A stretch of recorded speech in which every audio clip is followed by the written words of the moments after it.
சில குட்டீஸ் எல்லாருக்குமே வந்து பார்த்தீங்கன்னா ஒரு சிறப்பான குட் ஆஃப்டர்நூன்பா. வீடியோக்குள்ளே போகிறதுக்கு முன்னாடி 11th ஸ்டாண்டர்ட் எக்கனாமிக்ஸ் பப்ளிக் எக்ஸாமுக்கான ஆன்சர் கீ தான் வந்து பார்க்க போகிறோம்.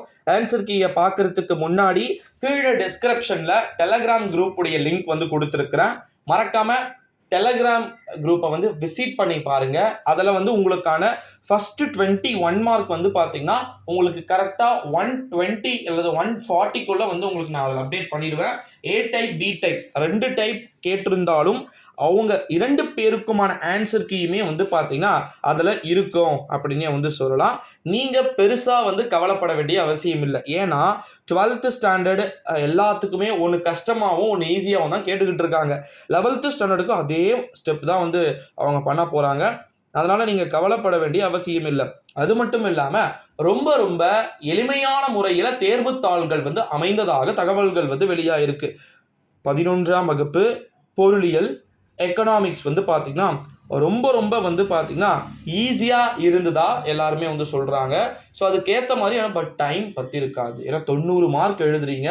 90 மார்க்கில் வந்து 7 டீட்டெயில் எழுதணும், 2 மார்க் எழுதணும், 3 மார்க் எழுதணும், 1 மார்க் 20 எழுதணும். 1 மார்க் 20 வந்து நம்ம ஜஸ்ட் ஒரு 10 நிமிஷத்தில் எழுதிடலாம். ஆன்சர் தெரிஞ்சிச்சு அப்படின்னா நம்ம டிக் பண்ணி வச்சிருப்போம். பார்த்தாலே இதுக்கு ஆன்சர் ஃபர்ஸ்ட்டுக்கு சி போட்டு ஆன்சர் எழுதிட்டு 20 முடிச்சுட்டு கீழே ஒரு அண்டர்லைன் பண்ணிட்டு அடுத்து 2 மார்க்கில் போயிடுவோம். பட் அங்கே 5 டீட்டெயில், ஒரு டீட்டெயிலுக்கு நம்ம 10லிருந்து 15 நிமிஷம் ஆகும். அதுக்கு மேலே கூட ஆகலாம்.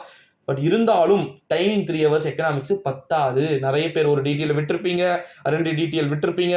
சில பேர் வந்து எல்லாத்தையும் முடிச்சு 1 மார்க் லாஸ்ட் எழுதான்னு நினச்சிருப்பீங்க. 1 மார்க்கை பிடிங்கிட்டு இருப்பாங்க, பேப்பர் வாங்கிட்டு இருப்பாங்க. ஸோ 20 மார்க் டோட்டலாக வாஷ் அவுட் ஆகிருக்கும். ஸோ இது மாதிரி நிறைய சிக்கல்கள் இருந்திருக்கும். உங்களுக்கு எப்படி இருந்துச்சு 11th எக்கனாமிக்ஸ்க்கான இந்த ஒரு எப்படி இருந்துச்சு? நல்லா இருந்துச்சா எக்ஸாமு?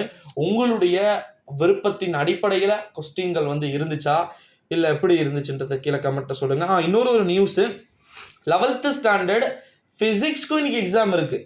ஓகேங்களா? இது வந்து எக்கனாமிக்ஸ்க்கு காமர்ஸ் ஸ்டூடெண்ட்டுக்கு அந்த டிபார்ட்மெண்ட்டில். ஓகேங்களா?